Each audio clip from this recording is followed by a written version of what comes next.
Hello friends, welcome back. मेरा नाम है अब्दुल, आप देख रहे हैं वेल एकेडमी। हमने यहाँ पे पैरामीटराइजेशन पहले के वीडियो में देख लिया था, अगर वो नहीं देखा है वो एक बार देख लेना। उसके बाद हम बात करने वाले हैं आर्क लेंथ ऑफ कर्व्स। अब यहाँ पे आर्क की जो लेंथ है वो अगर आपको फाइंड करनी है तो उसके यहाँ पे कुछ स्टेप्स है वो आपको फॉलो करने होंगे। आपने पैरामीटराइजेशन तो कर ही दिया है, यहाँ पे ये जो इक्वेशन है वो तो आपको मिल ही गया होगा, एक्स ऑफ टी, फिर यहाँ पे आई कैरेट, कर्व की बात कर रहा हूँ, सरफेस की नहीं बात कर रहा हूँ, और यहाँ पे y ऑफ t उसका j कैरेट एंड उसके बाद यहाँ पे z of t and k caret. अगर हम यहाँ पे बात करते इतना तो आपके पास आ चुका है। अब नेक्स्ट स्टेप आपको क्या करना है, ये आपका फर्स्ट स्टेप था जो हमने सीख लिया पहली वीडियो में। सेकंड स्टेप क्या है, इसका अभी निकालना है टेंजेंट वेक्टर। क्या निकालना है? Tangent vector.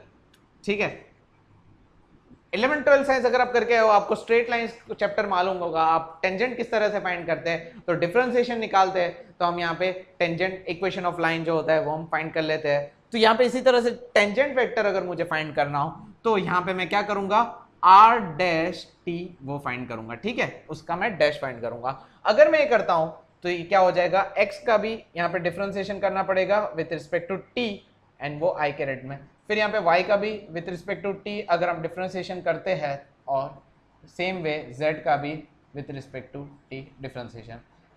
ना मैं समझाता हूँ, आपको डाउट होगा कि हर बार पैरामीटराइजेशन करना पड़ेगा, वो तो आपके नसीब के ऊपर है। इस कई बार क्या होगा, डायरेक्टली आपको पैरामीट्रिक रिप्रेजेंटेशन ही पूछा जाएगा और डायरेक्टली आपको प्रोसेस फॉलो करनी पड़ेगी। लेकिन कई बार नहीं होगा तो आपको फर्स्ट से जाना होगा पैरामीट्रिक रिप्रेजेंटेशन एंड देन उसके बाद टेंजेंट वेक्टर आपको फाइंड करना रहेगा। ठीक है, अब यहाँ पे टेंजेंट वेक्टर तो आपको मिल गया।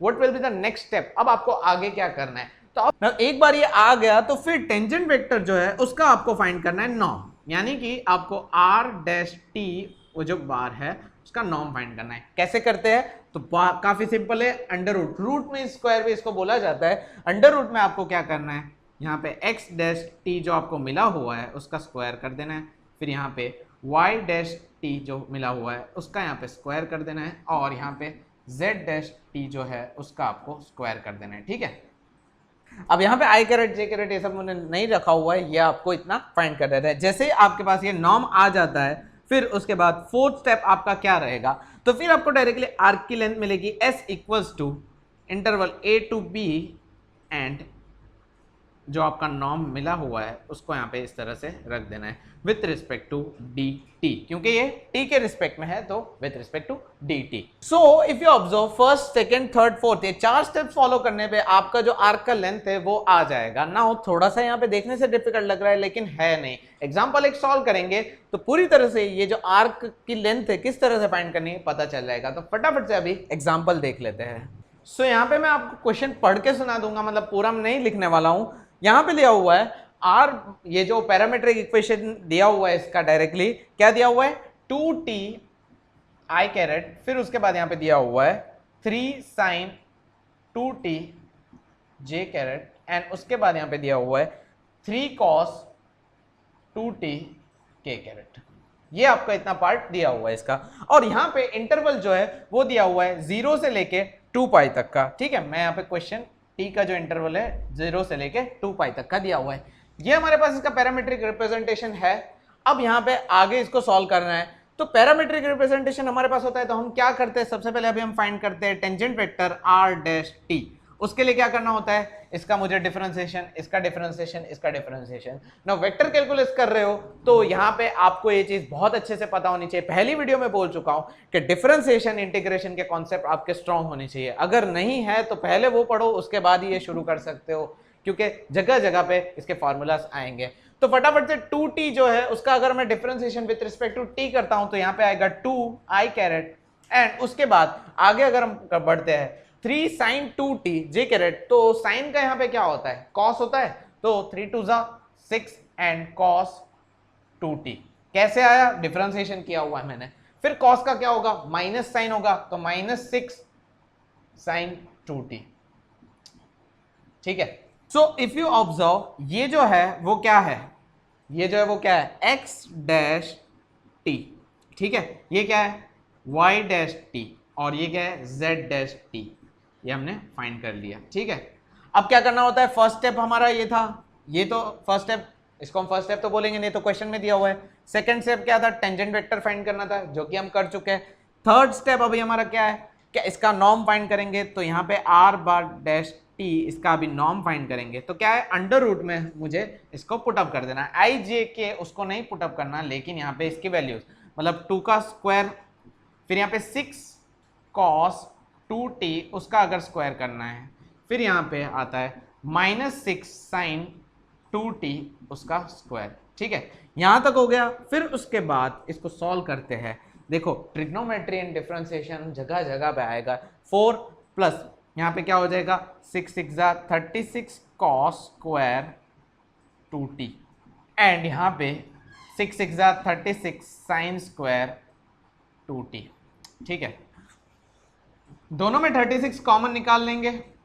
ओके 36 हमने कॉमन निकाल लिया।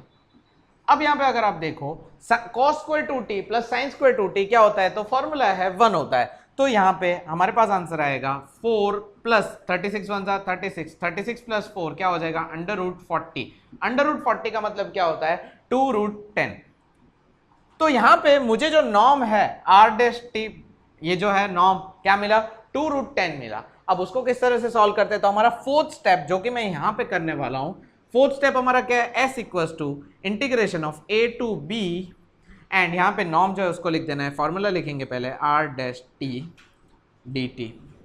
नाउ यहाँ पे a की वैल्यू क्या है 0 0 टू 2 पाई एंड यहाँ पे पुटअप करेंगे 2 रूट 10 dt।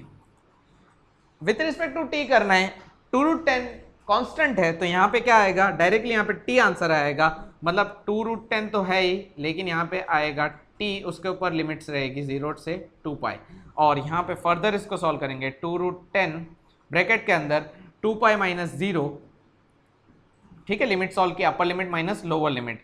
सो आंसर आता है 4 पाई रूट 10। ये मेरा फाइनल आंसर है। मतलब जो आर्क मुझे दिया हुआ था जिसका मेरे पास पैरामीट्रिक रिप्रेजेंटेशन था उसका आंसर क्या आया 4 pi root 10। 4 pi root 10 is the length of given arc. ये इतने तक हो गया, ये आपका सम है और चांसेस है कि ये क्वेश्चन पूछे जा सकते हैं, इस तरह से इस फॉर्मेट में पूछे जा सकते हैं। 4 स्टेप याद रखने हैं। सबसे पहले पैरामीट्रिक इक्वेशन, फिर उसके बाद आता है हमारे पास टेंजेंट वेक्टर, उसके बाद नॉर्म एंड उसके बाद ये वाला फॉर्मूला इंटीग्रेशन का। मतलब एक ही सम में आप डील कर रहे हो डिफरेंशिएशन के साथ, इंटीग्रेशन के साथ एंड देन आपका सम सॉल्व होता है। उम्मीद करता हूं वेक्टर कैलकुलस का जो स्टार्टिंग का फेज है वो आपको समझ में आ रहा है। ये इतने आईएमपी टॉपिक्स नहीं है, आईएमपी टॉपिक्स तो आगे शुरू होने वाले हैं मैक्स 2 में जो आपको काम लग सकते हैं। इसी के लिए मैंने यहाँ पे एक स्पेशल मटेरियल बनाया हुआ है मैक्स 2 के लिए, जिसमें सिर्फ और सिर्फ वेक्टर कैलकुलस नहीं है, दूसरे टॉपिक से लाप्लास है, फर्स्ट ऑर्डर है, सेकंड ऑर्डर है, जिसके चांसेस है कि उसमें ऐसे सम्स इंक्लूड किए हुए कि आपके यूनिवर्सिटी में पूछे जा सकते हैं। आप मेरे वीडियोस तो फ्री में देख ही सकते हो, लेकिन अगर आपको मटेरियल लेना है तो आप डिस्क्रिप्शन में यहाँ पे कांटेक्ट कर सकते हो हमें मटेरियल लेने के लिए। हमारी टीम से आप कॉल करके या व्हाट्सएप पे भी मैसेज करके आप पूछ सकते हो कि मटेरियल आपको किस तरह से मिलेगा। तो उम्मीद करता हूं ये समझ में आ गया। आगे के वीडियोस में नेक्स्ट एग्जांपल्स देखेंगे। ये तो एक ही एग्जांपल मैंने बताया हुआ है, मटेरियल में और भी ज्यादा एग्जांपल्स एक्स्ट्रा के ऐड किए हुए हैं। तो उम्मीद करता हूं समझ में आ गया। कमेंट करके बताओ कि आपको वीडियो कैसी लगी। अगर किसी तरह का डाउट है तो कोशिश करूंगा कि कमेंट में सॉल्व करके दूं। तो मिलते हैं नेक्स्ट वीडियो में, तब तक के लिए गुड बाय, टेक केयर।